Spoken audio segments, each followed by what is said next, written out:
Welcome to the Base Path Podcast, brought to you by New England Baseball Journal. I'm your host, Dan Guttenplan.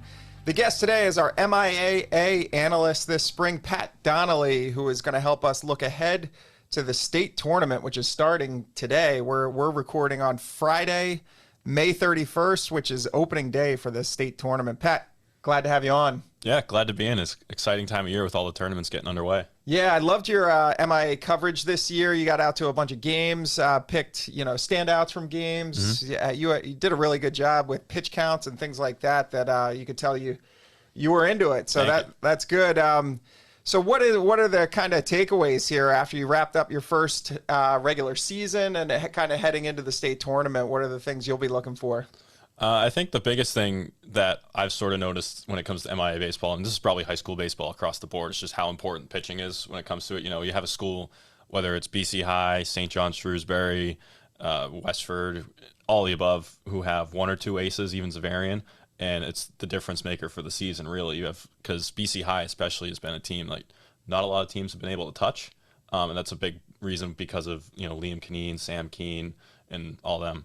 Yeah, it helps if you have multiple guys, too, because with pitch count rules, a lot of these guys are just pitching once a week.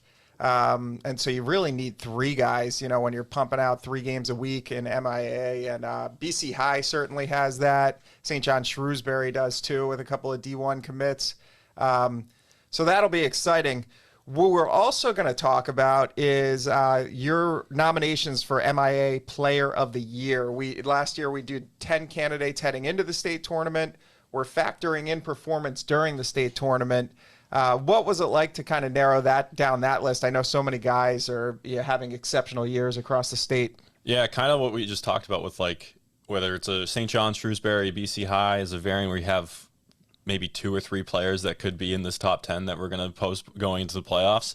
It's tough to narrow down just one of them and get one candidate out of that. But, I mean, just the quality of these players throughout the entire state, D1 through 5 has been exceptional this year. And, a lot of two-way stars, of course, a lot of strong pitching performances, and even some guys who, outfielders or just infielders, who have just been offensive powerhouses individually for their teams. It's been really impressive.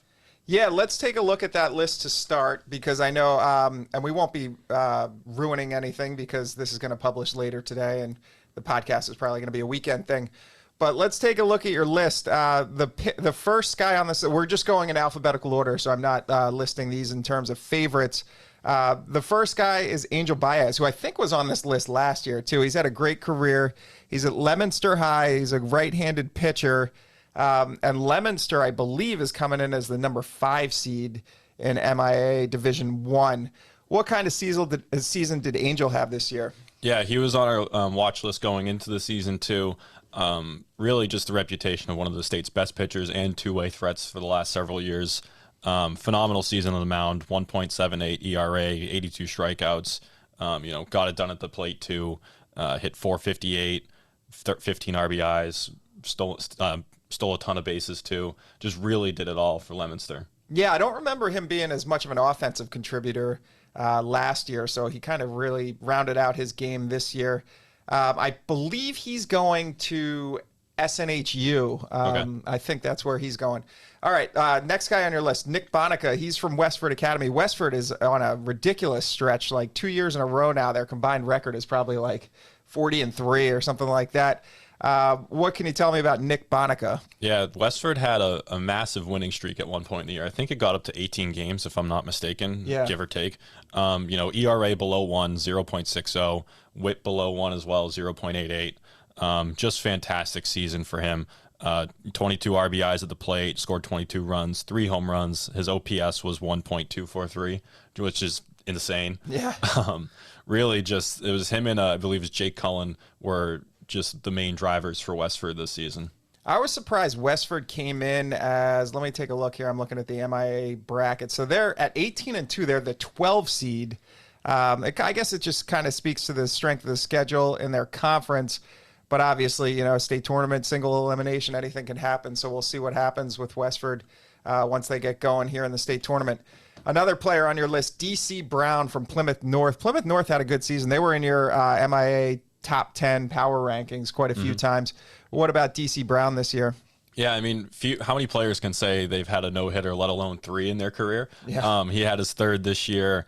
Again, another two-way threat here. He hit 310, 949 OPS, 648 or WHIP below 1, ERA below 1, 0.5, and the WHIP was 0.6. Just fantastic. 71 strikeouts in 42 innings.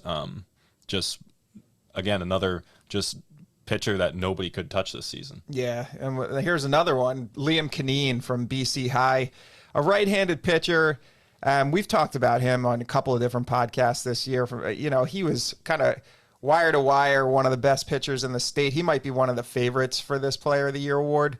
It looks like he's a Princeton commit, and he's also got the ERA coming in under 1 at 0.98. What's his season been like at BC High? Yeah, just him, Brady Lane, Sam Keene, they've kind of combined for a staff that has been hard to get to no matter the opponent. He's been a part of 2 no-hitters, I think, 1 solo against St. John's Prep and 1 combined with Lane against Taunton. Just fantastic all around, ERA and WHIP below 1. And even on days where he hasn't had his best stuff, I caught BC High at Lincoln Sudbury last week. What clearly didn't have his best stuff. He was clearly grinding out there. Just found a way to make a difference and shut the other team down, either whether he's on his game or not. It's just been really impressive. Yeah, it's hard to not be on your game often and still come in with a 0.98 ERA in that Catholic Conference. And BC High, we'll break down these brackets a little bit more in depth in a few minutes, but BC High's coming in as the number 1 seed in Division 1 at 15-5. They kind of went through the iron of that Catholic Conference schedule and came out with the top seed. And I've heard a couple of coaches that are in that bracket mention them as the favorite. So we'll see how that plays out. Tyler Kroppis he's a 2025 student. That's his graduation year. And he's from Seekonk, which is a Division 4 team. They won the state championship last year. He was on the mound in the state championship game. He kind of an unusual commitment for a New England kid. He's going to Eastern Tennessee State, but he's had a great year. What about Tyler Kroppis? Yeah, what stands out with him is the strikeout total he has this year, 103. Yeah. Which is another insane number. Another ERA below 1. His WHIP is 1.02. And even getting it done at the plate, hitting 351, 937 OPS, 12 RBIs. But again, the strikeouts is just... It's an insane number. He's keeping opposing batters to 183 average. You never see more than, I mean, that's a college stat, 100 strikeouts because they're throwing 70 innings in college. High school ball, you see 45 innings maybe. So he's probably averaging over 2 strikeouts an inning, which is crazy. Hayden Regan from Braintree. We're going to have Bill O'Connell on our podcast from Braintree High. He mentioned Hayden as, obviously he's the Bay State League MVP, one of the leaders of that team. And Braintree's had a great year. They finished up 17-3 and drew a number 4 or 5 seed in Division 1. I believe it's a 4 seed. Yes, they are the 4 seed at 17-3. Hayden Regan, did you see him? You had a chance to see him this year, right? Yeah, I caught Braintree at Wellesley, a walk-off win for Wellesley. It was a great game. But Braintree's another one of those teams that could have had a couple kids on this list, whether it was Sean O'Rourke, Luke Joyce, who was looking like they have really found something there with the freshman pitcher there. But Braintree putting up huge numbers offensively, and Regan was, a model of consistency for them, hitting over 400, 15 extra base hits, 18 RBIs, and plays a strong game in center field, kind of doing it all aside from pitching. It doesn't not one of the two-way stars on this list. But whether it was, he did a ton of damage in conference too, especially against Milton. He got on base 4 times against Milton in one game, 2 more hits and 3 RBIs against Milton in another game. Just again, a model of consistency for the Womps. Yeah, coming through in those big games too. And he's going to go to Endicott College, a team that's playing for a D3 national championship there in the College World Series. So that program will only get stronger here as he matriculates his way to Division III college baseball. Here's another one. Zavarian's Pat Rhodes. He's another 2025. What can you tell us about Pat? Yeah, Zavarian's similar to BC High with a really strong pitching staff. You had Pat Rhodes, you had Paul McCarthy, who could have been in here instead of Rhodes too. Rhodes went 5-0, 1.32 ERA. Opponents hit 188 off him, 25 strikeouts in 37 innings. Well, the thing that stood out with him was consistently getting deep into games and working pretty efficiently. low hit counts, very low, total earned runs allowed on the season. So just another just solid, steady contributor throughout the season for the Hawks. Yeah. Next, you have Noah Basgard, and he's kind of part of a two-headed monster with St. John Shrewsbury, along with Brady Shea. Probably either of those guys could have been on this list. Another one of those strong teams with a couple of really good players. I imagine Noah's stats probably came in a little bit better, and that led to him getting on this list, the Stonehill commit. Yeah, the thing that stood out with Basgard this season was his offense, especially for a team as potent as Shrewsbury was this year. They averaged over 8 runs per game, and he was a major part of that. He hit 442, slugged 731, another ridiculous OPS 1.267. 3 home runs, 27 RBIs. Another one of those kids just putting up video game numbers at the plate. Yeah, and that was the separating factor between him and Shea. Yeah, and his fastball tops out over 90 miles an hour, so he's a legit two-way prospect for Stonehill. You've got Scott Longo from Milton. I think it's his second year on this list. He is a former state champion, obviously. They won last year. They won each of the last 2 years. Scott, I believe, is committed to, is he Northeastern? I Yes. think he is. Yeah, Yes. Northeastern. What was his season like? Yeah, he was somebody, when you're checking in on box scores, checking things out on Twitter and recaps and all that, he's someone that's consistently, 2 hits, 10 strikeouts, complete game. He just seemed like every single time he went out there, double-digit strikeouts, deep into games, coming through at the plate. Really just another, we highlighted him at the beginning of the season for, his all-around game, and it came through all season long at Milton. Yeah, where did Milton? Let me take a look and see where they ended up here in Division II. They're a 2-time defending state champion. They're the 5 seed.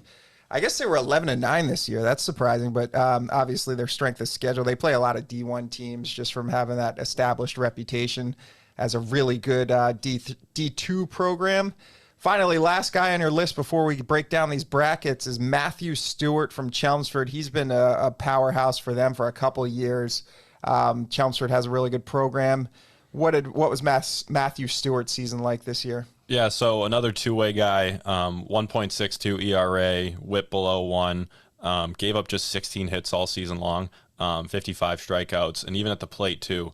A couple home runs, came through with a grand slam and a huge win against Westford Academy. Hit 333. Really just impressive all-around season in the way he seemed to sort of come up in big spots. There's a big outing on the mound against BC High last week. There's obviously the grand slam against Westford. I think he's one of the main reasons that Chelmsford, as a lower seed, could be a little bit of a sleeper pick here. Yeah, I believe he's still uncommitted too, if I have that right. Let me just take a quick look at his profile here. Yeah, it looks like he is uncommitted as far as I know. So big player, 6'3", 220 pounds. He's a guy that I would think might have a commitment here following the state tournament, depending on how Chelmsford does and whether or not they make a run. All right, let's take a look at the brackets. We're going to start with Division I, and that is just like a murderer's row here when you're going down these top seeds. Obviously, I mentioned BC High as the number 1 seed. They faced, the medal of the Catholic Conference throughout the season. St. John Shrewsbury here at 2.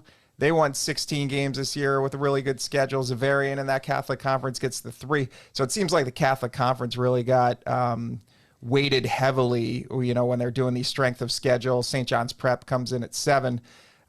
What about that Catholic Conference this year? And CM is number 10.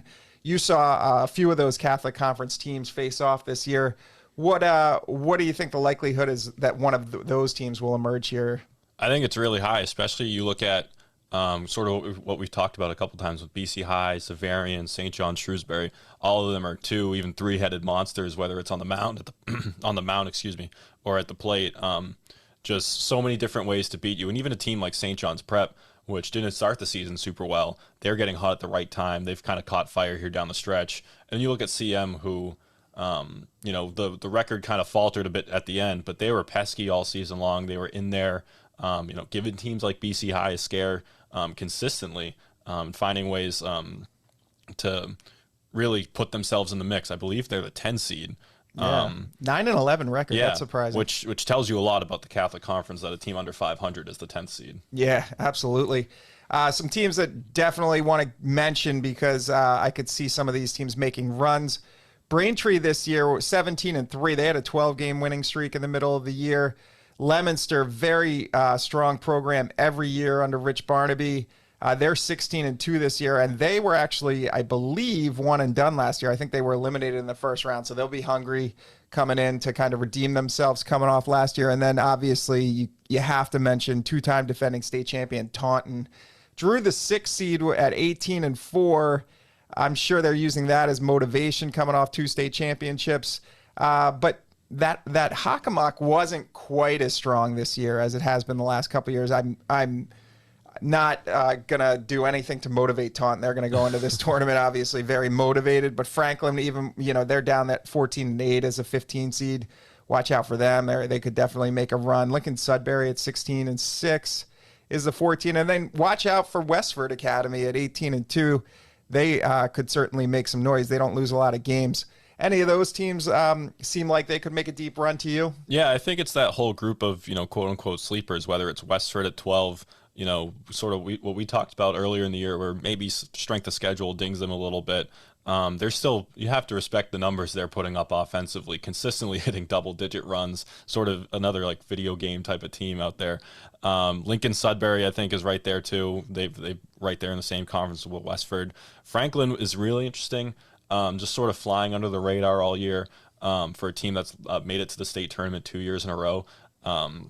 Be pretty poetic this year if you had the script writers had it as Franklin beating Taunton, third time's the charm. And I mentioned Chelmsford earlier with Matt Stewart as the 19th seed. They don't have an easy draw right away with Lincoln Sudbury first up. Might be the game of the first round, but I think if they can get past Lincoln Sudbury and catch lightning in a bottle, they could be a lower seed to give some teams headaches. Yeah, absolutely. My pick in D1, let's see. I hate to go against Taunton, but I'm going to go against Taunton here, and I am going to go with St. John Shrewsbury as my pick to win Division I. What about you? I think I had St. John Shrewsbury as my pick at the start of the year. I think I've got to stick with them. Yeah, you can't get off it now. I'm probably between them and BC High.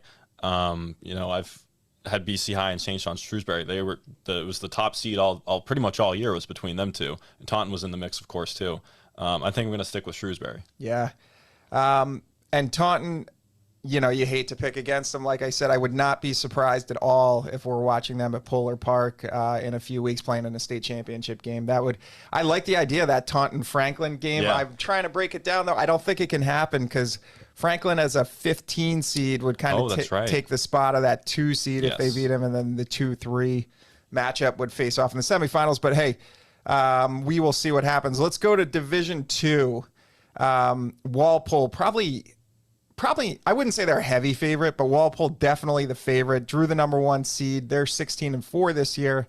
But we did mention Plymouth North. DC Brown was Plymouth North, right? Yes.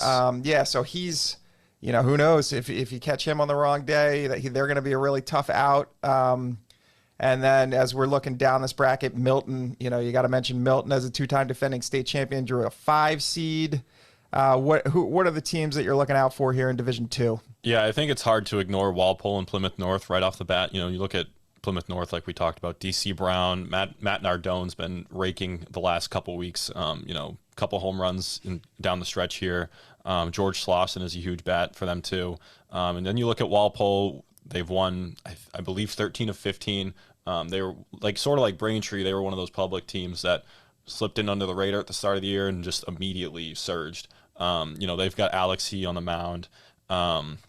So it's hard to, I guess, go against those two. But then you look at Milton's hard to count out too. It's the Taunton factor. Mm-hmm. Back-to-back state champions. You got to give them their due, especially with Scott Longo. And Hopkinton's another one of those teams that's been red hot this season too. Yeah, Hopkinton's. I think they're in that Hockomock too. So that conference has been strong the last few years. I'm picking Walpole. I think they're just the season that they've had, and they've had a lot of D1 competition. I think.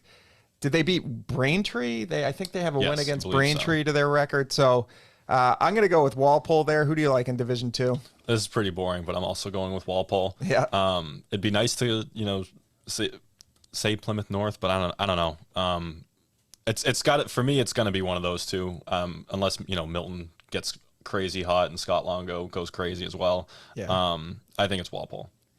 Hey, I think it speaks to the accuracy of this weighting system that the MIAA put in place, where now you're judging strength of schedule and all that. They used to just go by record and seed it like, whoever's 19-1 gets the one, like regardless of strength of schedule. So I think it really speaks to the accuracy, the way they're putting these in, that all these 1 seeds and 2 seeds are getting to, advance all the way to the championship.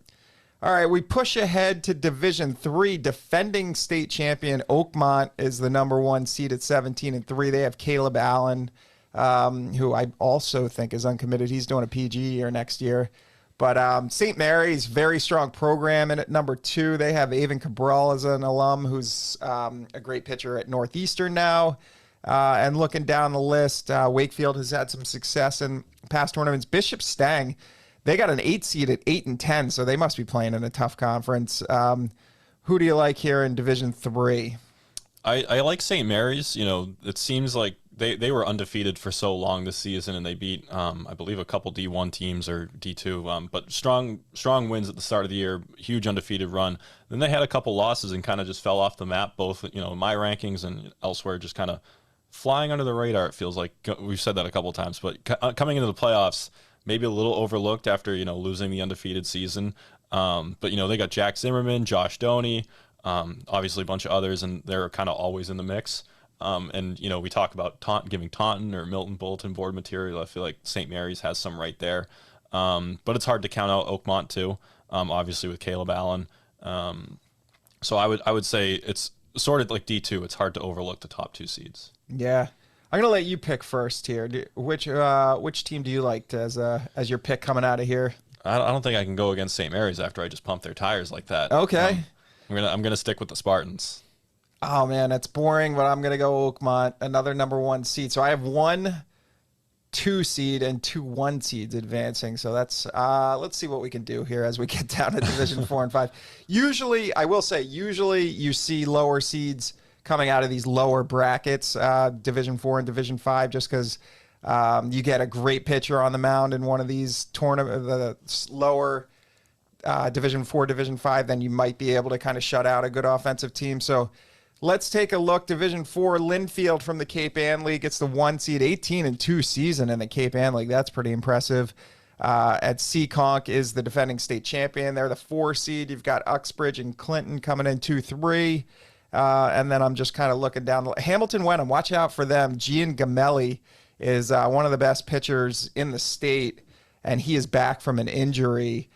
Hamilton Wenham is the 15 seed, and if they can kind of deploy him a strategic way, maybe they make a deep run coming out of the Cape Ann League.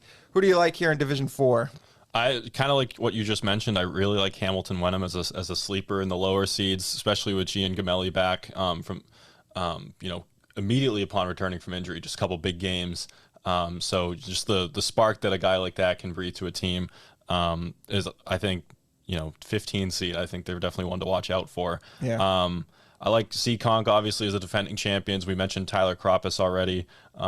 He's got the championship experience from last year, starting that game, had a phenomenal season this year.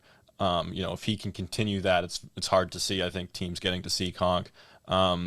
So I would say right now I would give the edge to Seekonk. I'd also mention St. John Paul II among the kind of the lower seeded teams. I think they're the 9th seed at 16-5.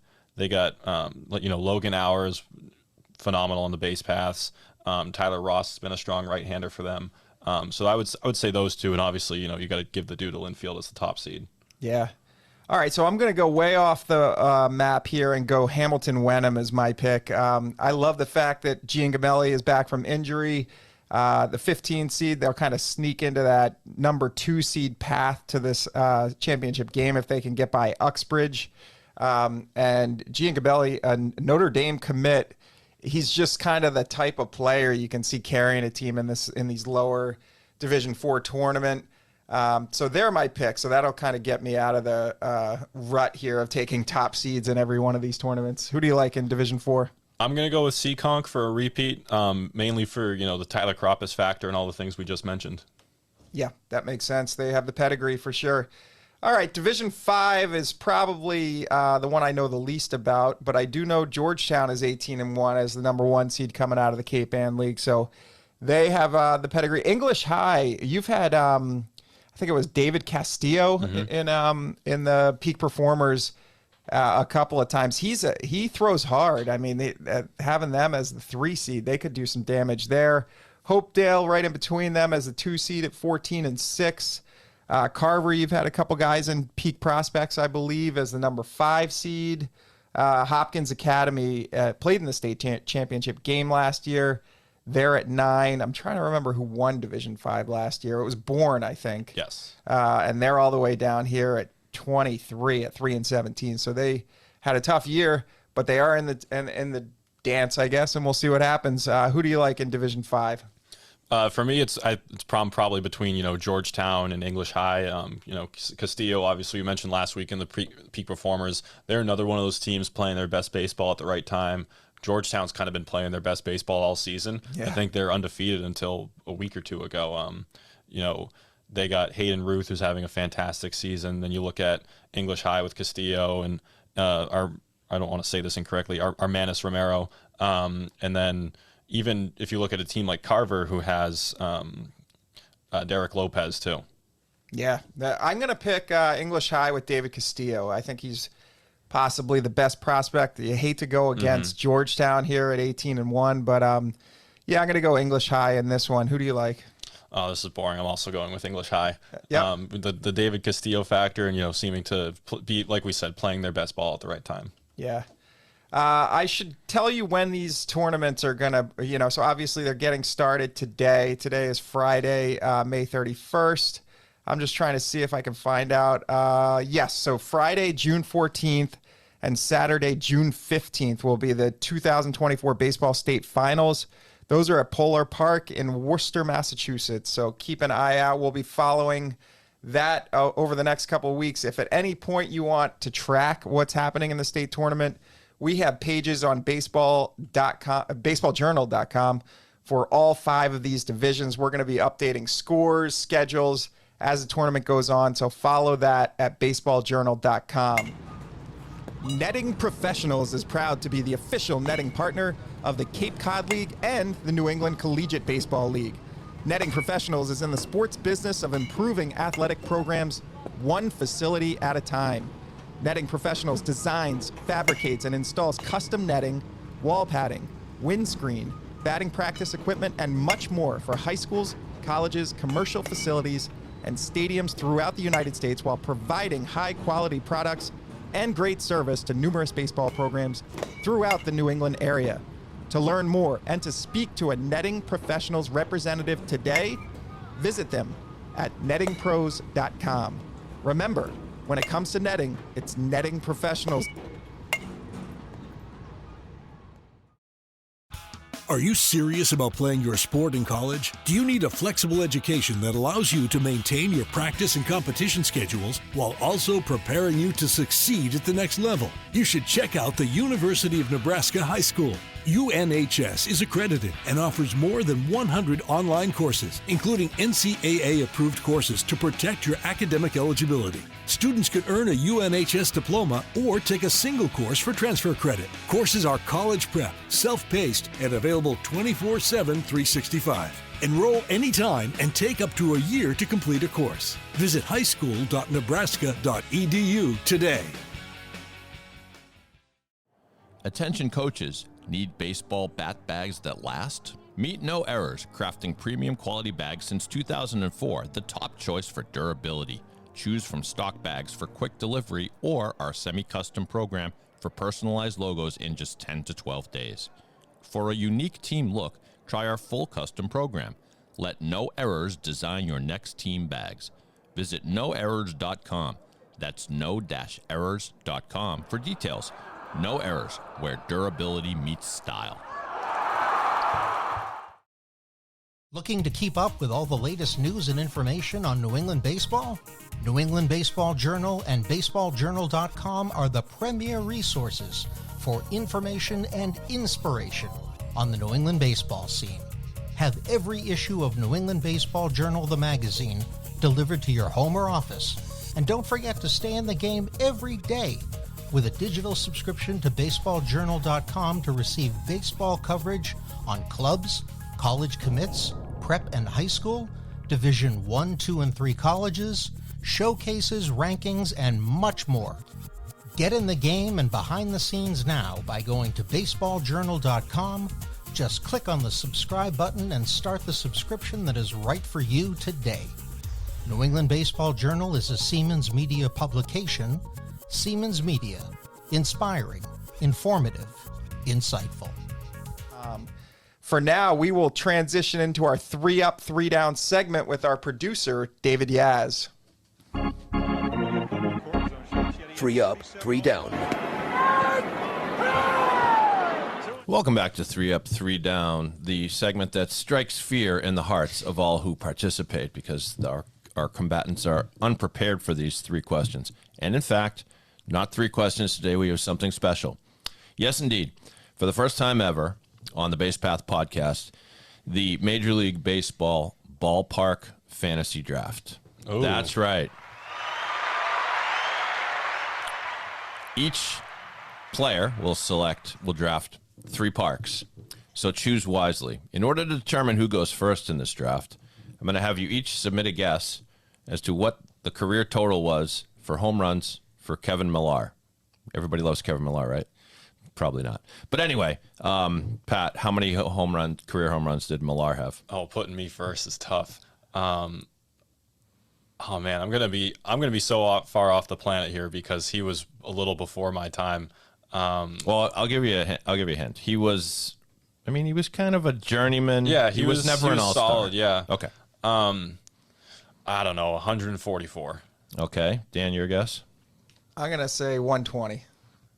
And Pat is closer. Wow. Millar actually had 170 career home runs. Huh. So That's pretty good. none of them particularly memorable. But we remember the base on balls that he drew in the ALCS. Mm-hmm. Anyway, so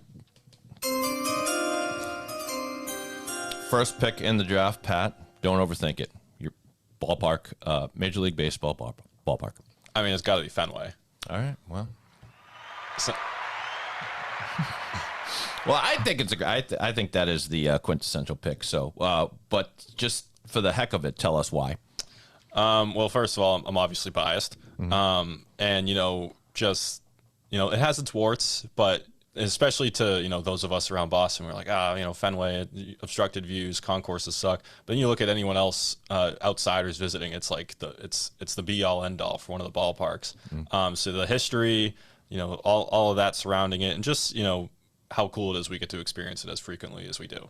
Now, you're a little young to remember the days when they were all set to tear it down. In fact, there were various plans. One plan included preserving the Green Monster as sort of a museum you could walk by. Yeah, I've seen those, right. The articles. I was all for that, as a matter of fact, because those were the days where these gleaming new ballparks, retro style, were popping up everywhere, starting in Baltimore with Camden Yards, which is a jewel of a park. And I wanted us to have one of those because Fenway Park, it's like the renovations each year were a new coat of paint.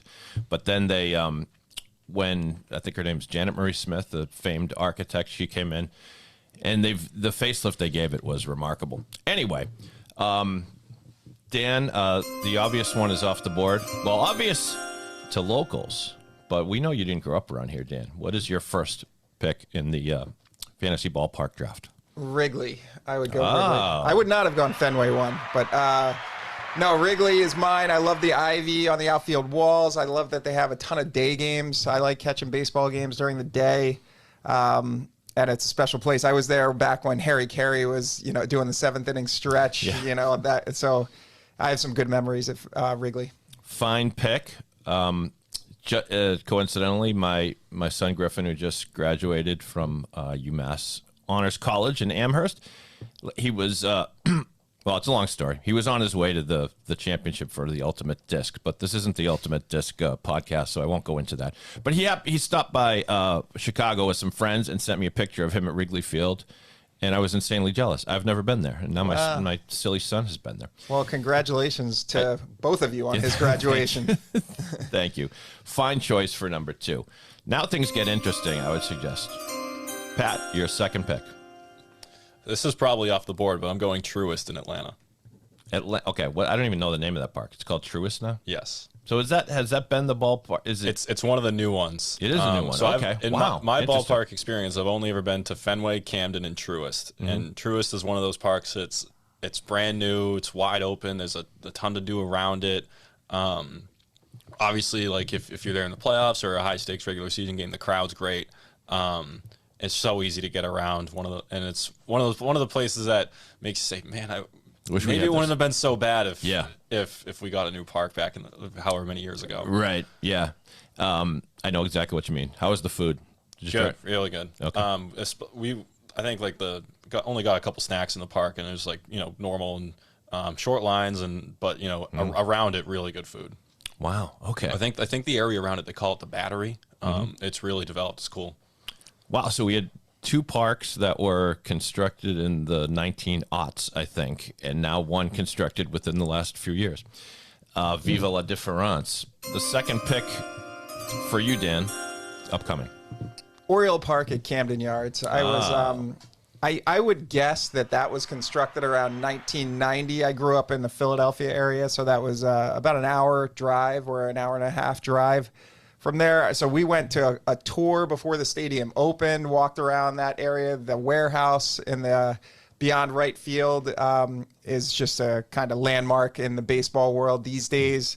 I saw a home run derby there where Ken Griffey Jr. was trying to hit the warehouse the whole time, and it was amazing. He did at one point hit the warehouse. He did hit it, yeah. So they have like a little plaque on the on the brick wall, So it's that's a great stadium. Great memories going there as a kid.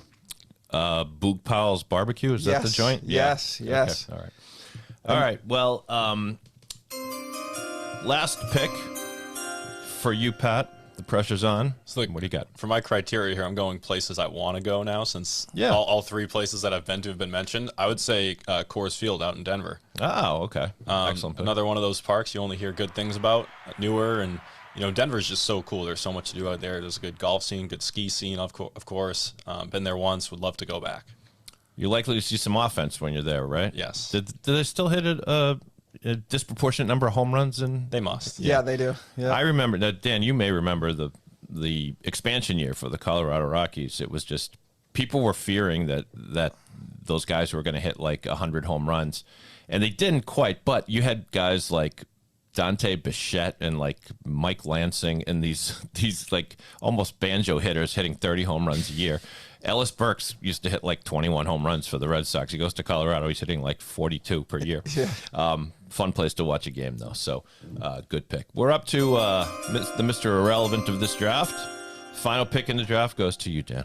I like that Coors Field pick. My sister used to live in Denver, so I used to go to games out there. And it's one of those stadiums where, you're, like, when you look beyond the outfield wall, you're just looking at mountains. So you're like, I could just sit here and stare out there. But I got to go with Citizens Bank Park in Philadelphia. I knew it was coming. It's my favorite team, so you get to watch your favorite team. And then also, it's a really nice stadium. It is a nice stadium. It's a newer one. It's definitely post I think it was probably 2006-ish maybe they built that stadium.